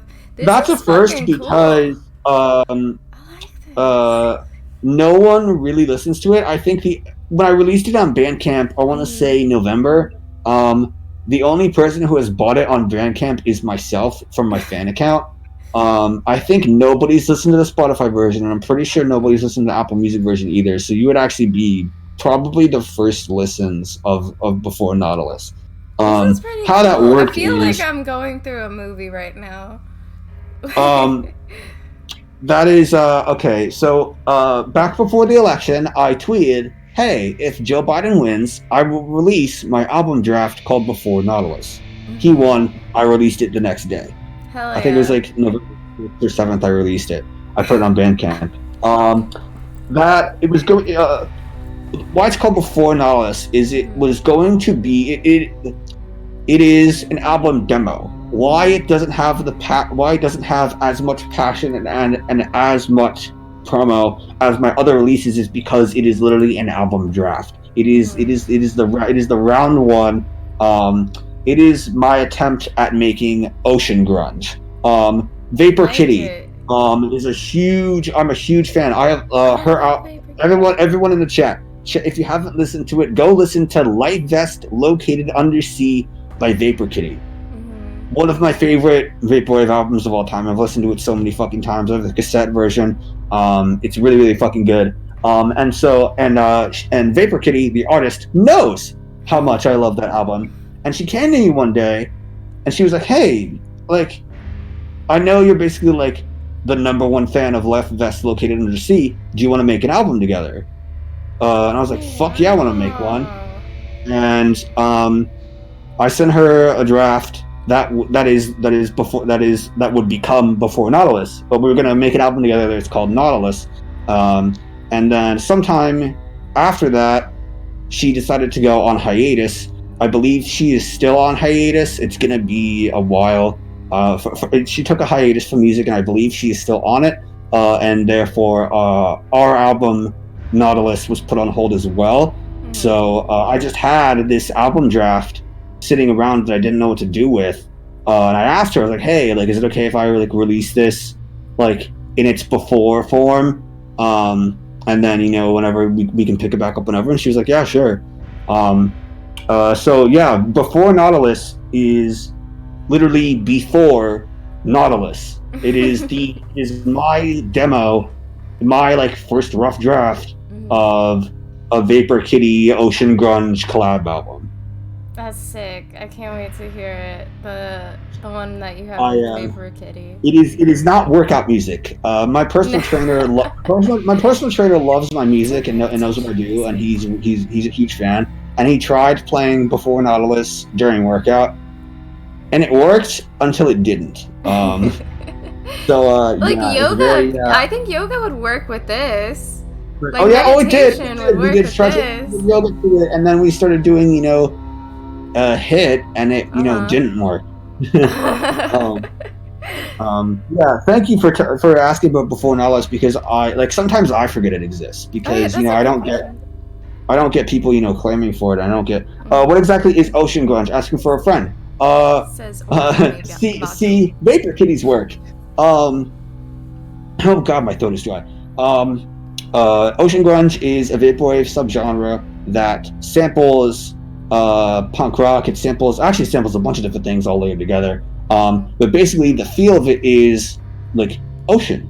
It's basically literally like the ocean, and using bits of grunge. So Nirvana is it's very like sea punk but hard and edgy. That's actually basically perfect. Thank you, You're Unspeakable. It is. It's basically sea punk, but it's hard and edgy. It's very dark. It's very atmospheric and dark, and not the brightest wave of vapor that exists. I don't know. I I'm feeling this. I'm gonna listen to this on a regular. Thank you very much. Yeah. Let's see. We've talked about world problems. We talked about recovery. I was gonna ask, channel. what is your dream stage that you want to perform for, if there are any? I was gonna say Grindfest, but I actually am playing a Grindfest show this upcoming weekend. So really, I mean, I like that was kind of. I mean, okay, I guess like, I wanna play on like another. If Proximity ever does another Digital Mirage, I wanna do a Digital Mirage with them. I wanna be an artist on that. I think literally like the main, because I didn't really have goals beyond what I want my music to do. I didn't have any physical goals because I was just so busy with trying to get my ideas out. But I think literally like one of my main goals like to obtain was playing a Grindfest show, and I'm actually doing it. So I don't really have anything that jumps to mind because now I'm busy. Today is literally the last day before I start college for the first time tomorrow. So I'm gonna be hella busy. Are you scared of like going? I mean, not scared. Are you nervous about college? I'm more ambivalent to the situation. Not excited, not nervous, just kind of just numb. Don't really know. Don't really have any hard feelings on it. Black Midi, could you choose a favorite vaporwave subgenre? Oh boy. Probably Signal Wave, because both Asutenki's works and Catcore's Sunday Television falls under Signal Wave, so I would say Signal Wave. I really, really love whatever the subgenre is of Late Night Delight. I guess I'll just call it Classic Vapor. Slush Wave is something that I really, really like. Mind Spring Memories. Oh my god. Working with her was a fucking dream. Slush Wave I really, really like. Signal Wave I really, really like. I think those would probably be my two favorites, honestly. What's your favorite? Who's your favorite dubstep producer? Enril asked. There's so many. Dubstep producer, I would have to say Sullivan King then. Yeah, because anytime someone asks who my favorite electronic music artists are, it's always Getter and Sullivan King and Minesweeper. Getter does dubstep, but now kind of doesn't really do. He does his own thing. Pigeonholing everything into different genres can sometimes be to the detriment of the artist. So I would say Getter, but not really. I would say Minesweeper, but he also kind of doesn't really does dubstep. He kind of does his own thing, kind of dubstep, kind of not, and it's really, really good. Really good sound design, absolutely insane. So I kind of say that, but not really. As far as dubstep producer, I'd probably say Sullivan King, which is ironic because he does metal dubstep, but still. Sullivan King, probably. Good luck in school. Thank you. Good luck in college, man. Keep running. Thank you. Thank you. Late Night Delight is late night lo-fi and vapor funk. I like those. Hell yeah, Mindspring Memories. Mindspring Memories. I have a track called Worthless Existence. That's literally a collab with Mindspring Memories, and it has been released on cassettes, CDs, and vinyl because of the fucking great Zorak Films' Night Beach MP3. That was what I originally decided to release it on. I made the track Worthless Existence for my upcoming album Good People Bad Memories. It's been like 4 years in the making. 3. I'm gonna say 3 years in the making because I started it in 2018. That album I made Worthless Existence for that album, but then Zorak came along with Night Beach and was like, "Hey, do you have a track? Do you want to put a track?" And I was like, "Yeah." And now Worthless Existence, my collab with my vaporwave idol, is on physical formats that I also possess right behind me. And now for most recently for Night Days 2, Mindspring Memories actually made a set and played Night Days 2, and in that set was one of my favorite songs from Gateway 2000, her favorite album of my favorite album of hers. So it's been fucking surreal. Like 2 years ago, no, 2.5 years ago, I was listening to Mindstream Memories Gateway 2000 for the first time, and then 1.5 years ago, I started with his existence, and now half a year ago, it got released as an official collab, and is now like literally listed on her website. Hell yeah. It's so fucking surreal to me. How shit changes. How do you go about collabs? Like, do you message people? I don't. Oh, okay. So they probably message you. How it happened with Mindstream Memories was, I was like, hey, I have this song that's called Worthless Existence. I'm trying to make slush wave, but it's also not really, because it's my own spin on it, and it needs something. It's not done yet. The concept of it is done, but it needs that filling, and it needs that sort of, it needs that atmosphere to it that I can't provide it. How would you like to do it? She was like, yeah, I can do that. And the first time I listened to the finished version that she sent me, I cried because it was perfect. It felt to me like a bonus track off of Gateway 2000. Like the style was executed perfectly. Everything, it was so fucking good. For late in the night with Celestic off of World Problems, I had a track, and it was like, hey, I have this track, but it needs female vocals. The vibe is it's supposed to be the background track to a movie that takes place in a bar / hotel / nightclub, and the track is playing in the nightclub, in the movie, and the female vocals is the vocals to the song "What Can You Do?" And she said, okay, well, I have vocals that I haven't used that fits this beat perfectly. I was like, okay, cool, let's hear them. And she sent me the stems, and it was, I shit you not, it was the most thematically perfect, the most vocally perfect, because it's a World Problems track. So I had a scene that needed to be scored. I had lyrics that needed to conform to this story. But I didn't say any of that shit to her. I was like, hey, do you have vocals for this? Do you want to give vocals to this? And she said, yeah, I think I got some. Here it is. And it turned out to be the single most perfect fucking thing. Like, I am still shocked at how immensely lucky I was that it fit so perfectly. Like, it blew my fucking mind. I was like, dude, like, don't send any other takes. Like, this is it. You've got this. Like, holy shit, this is fucking perfect. So I just got really, really lucky with Late in the Night. With Something in the Water with Velter, it was just, hey, can you teach me how to make classic sampled vapor? And it was like 3.5 hours over Facebook Messenger of like, yeah, this is what you do and this is how you do it and do this. And then at the end of the day, I had Something in the Water. Fuck yeah. Velter is awesome. And for World Problems Lightbringers, I have a collab coming up with Nevermore. And I was like, hey, I have this track, but it needs something. You want in? He's like, yeah, fuck yeah. With World Problems in particular, I'm very, very, very, very particular.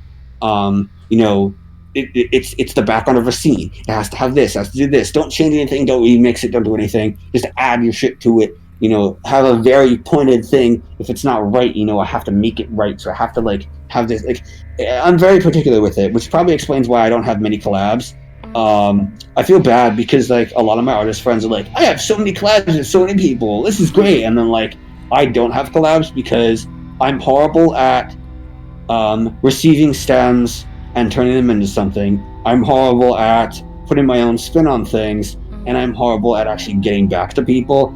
I swear to God, the amount of vaporwave remixes I could have done by now is probably like 5, but I couldn't do it because I just like was busy and just kept forgetting. I think I have like half a dozen different Google Drive folders of stems that I just didn't use or touch because I just like didn't know. Like, oh my God, I felt terrible. So I'm horrible. I am horrible at collabs. Well, so they're basically just strokes of luck, honestly. Yeah, it seems like it like happens like in a natural way for you. It's like you don't really like honestly pursue it, but it like comes to you. If I was better at pursuing it, I would be like, I would hit up my boy Ant and I'd be like, yeah, let's collab. I would hit up Mindscoop and I'd be like, hey, let's collab. But like, I don't do that because I just don't know. My brain doesn't work like that. Oh, I'm missing a lot of chat. Hold on. And Real Getter is so talented. Yes, he is. Visceral is one of my favorite albums of all time, and that absolutely proves it. Give me more late night lo-fi albums, y'all. I asked on Twitter, and everyone gave me the cold shoulders. Give me more late night lo-fi albums too, man. I fucking love that shit. I can't sleep. I don't either. That's okay. Waiting for my Mindstream Memories 3 LP to come in. I haven't bought the Binary Ocean yet, and I feel fucking terrible. I haven't even bought the cassette version. I collect cassettes more than vinyl, but I still have a lot of vinyl. My plan was to frame all my vinyls on a wall opposite here, and frames are expensive, so I haven't done it yet. Are you gonna put World Problems on vinyl, possibly? First of all, I've always wanted to be asked that when pertaining to my own music, so holy shit. Second of all, God, I hope so, but also, like, there's a whole hitch because, I don't think I would put the original World Problems album on vinyl simply because World Problems Lightbringers exists, and it is like a re-release combined with a sequel, so all 15 of the original album's tracks will be on Lightbringers. That's why the album is 40 tracks, because 15 of those are the original album, because, again, it's a soundtrack, so it's just filling in gaps in the story and adding new pieces and parts to it. So no, but also then I would love to put World Problems Lightbringers on vinyl someday. Yeah, but it has to be released first. Yeah.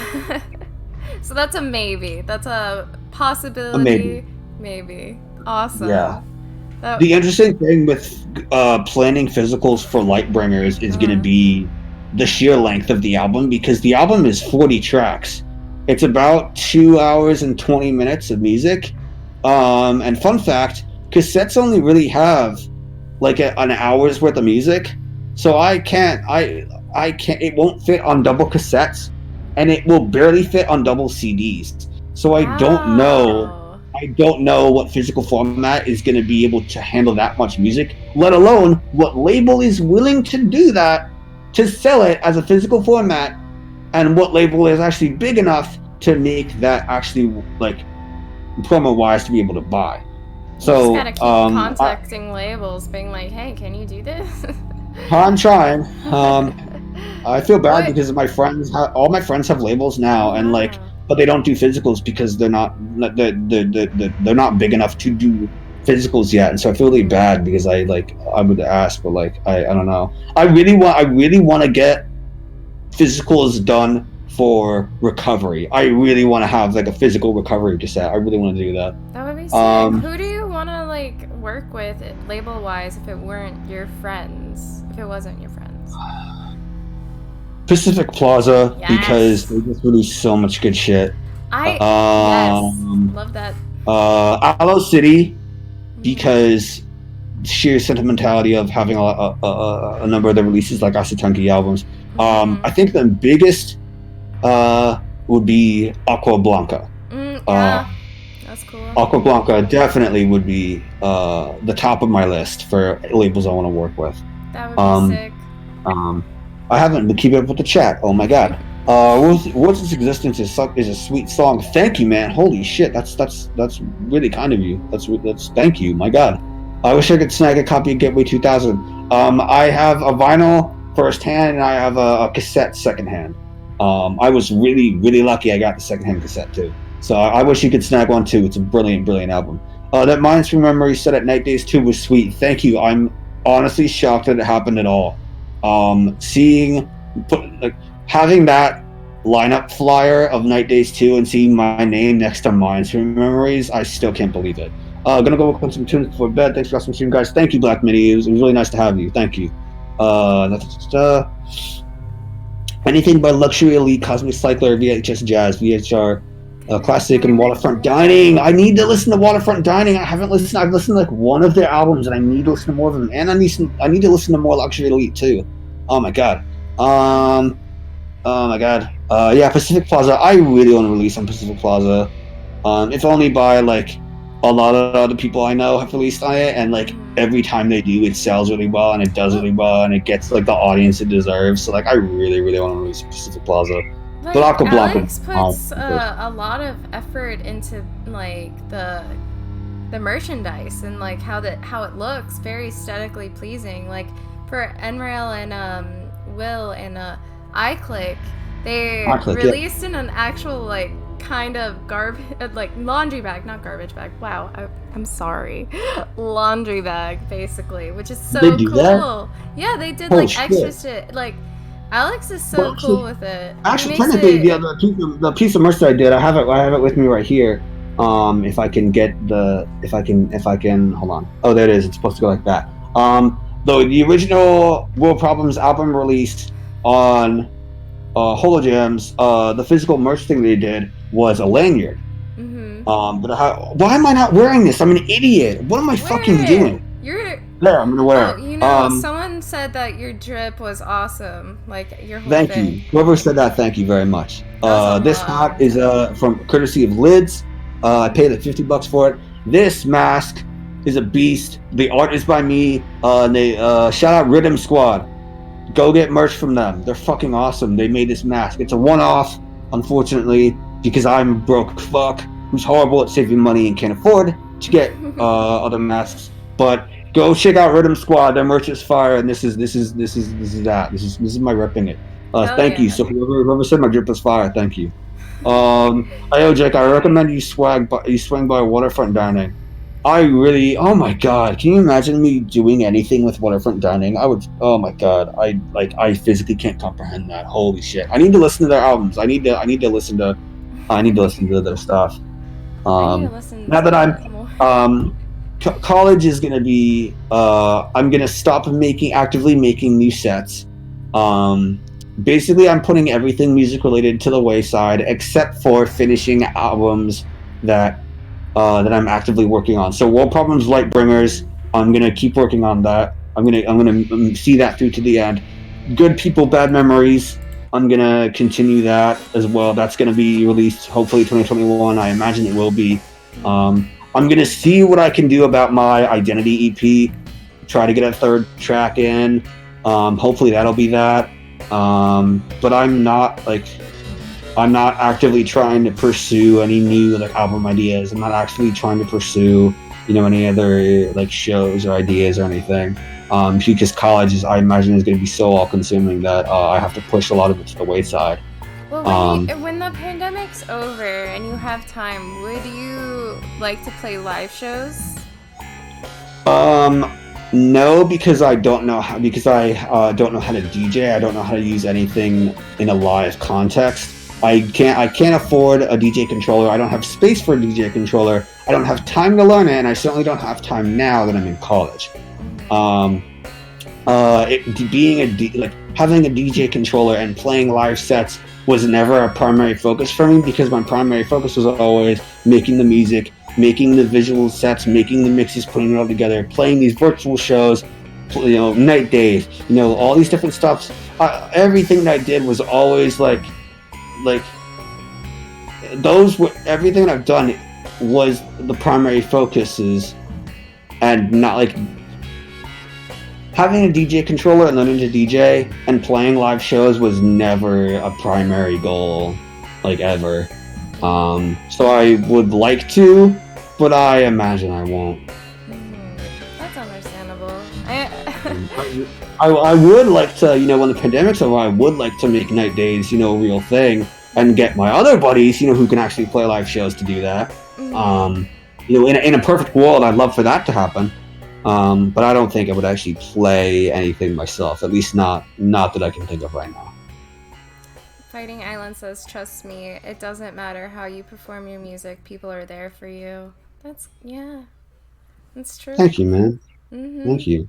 I heard, I'm not gonna name, so I heard from an artist friend that told me about an artist who played, their music just through, their own Spotify as DJ, which is interesting, and honestly that, whatever. That is interesting. Yeah. Damn. I didn't know I didn't think of that. Yeah, I mean that's like, you know what? Press play, and if people people are going to listen to you, you know, like it doesn't matter if you're putting on a complete show. Yes. It's a really nice sentiment. Yeah.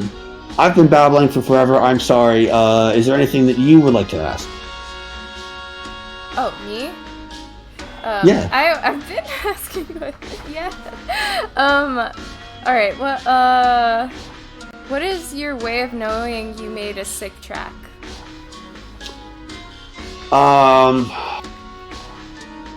That's kind of hard because, you know, on one hand, if I have a finished product, I know that I'm happy with it because I've carried it through to the end. And that I have, you know, I've applied my vision correctly to where it's an actual track. But then on the other hand, I have, you know, oh, this track isn't good, no one's listening to it, no one likes it, ugh. And like, so it's this whole back and forth. I will say that Dion Timmer listening to my World Problems Lightbringers album and saying it was fantastic was a really good indication of that, because you can have, you know, your friends that, you know, support you and say, oh, your shit is good, but, you know, there's the connection based side of, hey, your stuff is good, but then there's the merit based side where, you know, if you're not, you know, festivals aren't approaching you, or people don't want you to play shows, or if, you know, shit isn't happening, that, you know, it's one thing to have people like your music because of connections and because they know you and because they're your friends, but it's another thing entirely to have unrelated people, or to have, you know, random people, like, unbiased and unconnectively enjoy your stuff based upon its merit. That's how you know how good it is. So, like, not discrediting, you know, my friends, and not discrediting, you know, my supporters, but it's interesting when, you know, random people that I don't know, or random people come along and be like, oh, I like this.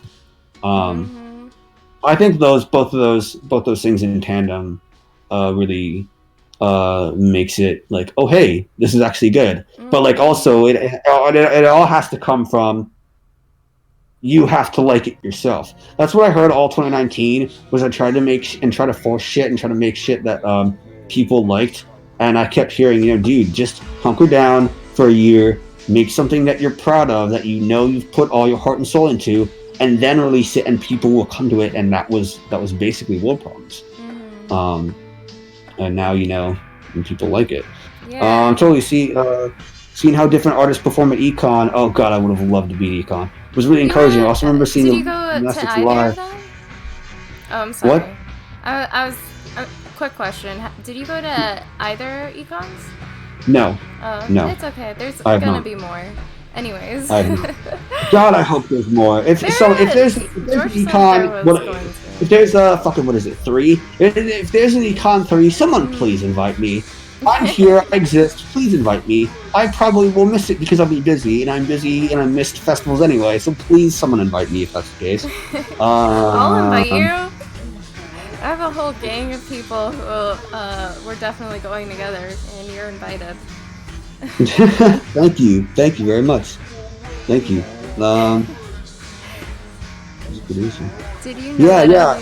Oh, sorry. Yeah, it's I'm just rambling. I'm sorry. I'm just catching up with chat. I'm just trying to put words together. I'm sorry. Yeah, go ahead.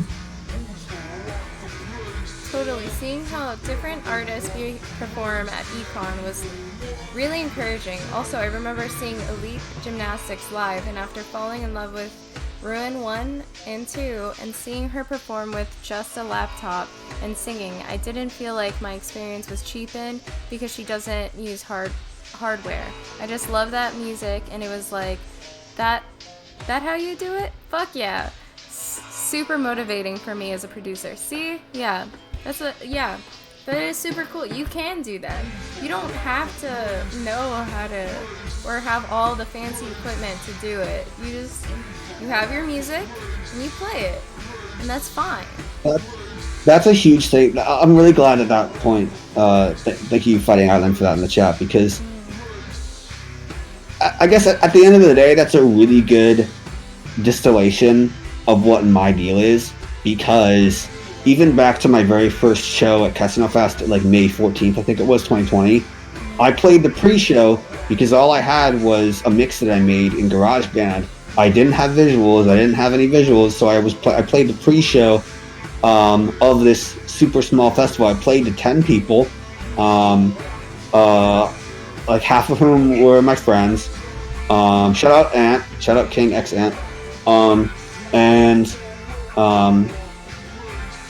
as time went on, and I made more sets, as I made more mixes, and I found a way to make visuals, and I made that in the sets, and I, used that as, hey, virtual festivals exist. I don't need to have a DJ controller to do what I want to do. I can make these experiences, and I can make live sets without having to conform to what everybody else is doing.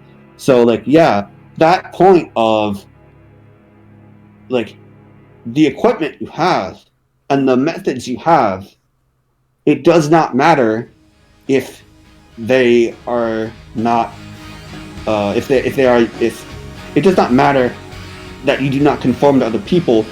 You have your equipment, you have your methods, you have your way of doing what you want, so do what you want with what you have. That is definitely my whole shtick, because I don't have a DJ controller, I don't play out live sets, I make my mixes in GarageBand that I use the site Photomosh to make visuals for, that I put together using iMovie, that I then send to virtual festivals. Oh, yeah. I don't, more problems was, I don't, have strings, so I'll do other things. And now with Lightbringers, my sound that I've been playing tracks a lot recently, now my sound has now evolved into this, dubstep drums, orchestral strings, fucking synth, cyberpunk sort of mashup of sounds that has become this definitive word problem sound. And that happened because people making video games in the 90s working with technological constraints. I've been producing music without knowing what music theory is, or what chords are, or what does what shit. I just take stuff that is in my head, and I put it out, and I express myself through my music and through my art and what I want to do. And you don't have to have Ableton. You don't have to have a DJ controller. You don't have to have this shit that everybody else has. You find what works for you. I use Logic as my DAW because I love the interface and it works for me. I banged my head against a metaphorical wall for 2 years trying to learn Ableton and hated every second of it. And now I have Logic and I've made so many tracks on it. I don't use a DJ controller. I can afford it. I don't have space for it. I don't have time. So I made a workaround. I make my own visuals on a website and put everything together in GarageBand and iMovie, and that's my workaround. Find your workaround as an artist. Exactly. Do not let the fact that you don't have Ableton, or that you don't have a DJ controller, that you do not have whatever things that everyone else says you should have, do not let that deter you from expressing yourself as an artist. Find what method works for you and find what stuff works for you to express it, because at the end of the day, the methods don't really matter as long as it just has to be yours. Origami. I made track on Adobe Audition and Real Glitch Art with a VCR I took the lid off of. That's a perfect example. One of my buddies, shout out Sensei, he made his first mixes in Splice, not in a DAW, in the mixing sort of capabilities of Splice. Find your workaround, man, because I didn't have anything until I I can, I don't have to have a DJ controller. I can take songs and mix in GarageBand. And then, I don't have to have, a visual guy. I can take my logo, make GIFs out of them, randomize them, and then put them in iMovie. I don't have to, it just keeps building on each other, and then eventually you find your own way that you do shit. Hell yeah. So find your own methods, man. Literally, Jake, that was fucking poetic. Everything you just said. And amazing. Yes. Thank you. Hard agree. Unreal says, that's what I love about Vaporwave. Everyone makes music differently and there's no specific way to do anything. And that's exactly. Awesome. That's what I love about it too. Keeps it alive. Yeah, it really does, because everything just kind of influences each other, and everything kind of just like, there's no specific, like, everyone is kind of unique and everyone has their own sounds, but then like subgenres keep popping up everywhere, but then everybody kind of builds off of each other, and even the labels are like, everybody knows each other and everybody like works with each other, and everybody, you know, it's just nice to see. Yeah, I mean, that's what, like, you know, I didn't know how to do literally anything on, like, I don't know how to work a computer, really. I'm really bad at this. And through this podcast, I've learned so much about editing and, like, marketing, I guess, to, like, market, like, get my podcast like, seen and stuff. I'm, like, learning as I go and everything, and it's, like, that knowledge is not, like, my lack of knowledge is not stopping me. In fact, I'm learning a lot from, like, just going through with it. And it's, like, work your way around it, like you said. That is awesome, and that's what also keeps me moving. So, yeah. Hell yeah. Woo! I love it. You're, like, my favorite person right now. Aww. Yeah. Thank you. Yeah. Oh my god. Sleepy Orange says, I don't have to have a visual guy. I'm sorry, Quotes. man. Big agree, though. Yeah. It's definitely the way to be, yeah. Especially if you can't afford it, because I'm not poor, but I'm horrible at saving money, which frequently comes back to bite me in the ass. So I can't afford a visual guy. So it's good that I, you know, have, like, yeah, just workarounds and stuff is really good. I'm trying to think of other things to say, and it's gonna, I know that after this ends, I'll think of like 5 points that it's gonna be like, oh, I wish I would have said that, or I wish I would have said this, or I wish I would have talked about this. Okay. You're gonna be on more podcasts. I'm sure of it. oh my god, I would love, even just like here, I would love to come back here and do another episode. Please have me on. I would love to have you on again. Like, definitely. But we are reaching the 3-minute mark. Do you want to, like, shout out anything, any new projects? I have an album coming out 2021. It's like 95% done. It's called World Problems Lightbringers. It is the sequel album / re-release album of my original World Problems album. It's 40 tracks, 2 hours and 20 minutes at least, and it is the ultimate culmination of everything I've ever done. Samples and inspirations from Jack Wall, Hans Zimmer, Swarm, Robert Panico. A lot of different influences and a lot of different stuff. It is my best work yet. Nevermore collab. It has the it's just like it's gonna be really, really good. It is the ultimate. It is the soundtrack to World Problems. I have a show. I have multiple shows next weekend. This upcoming weekend, 29th and the 30th. I have a show. I'm playing Grindfest Rhythm Squad Zion. I'm playing that show. It's going to be World Problems Lightbringer set on the biggest stage I've ever played in my life. Yeah. My visuals and my music to my newest set with my with IDs from that upcoming album.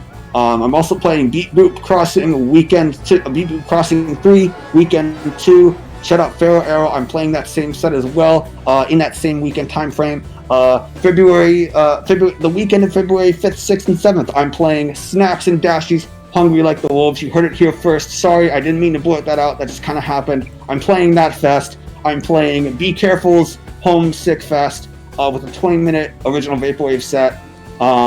Hopefully I have like a Rhythm Squad talks sometime in my future.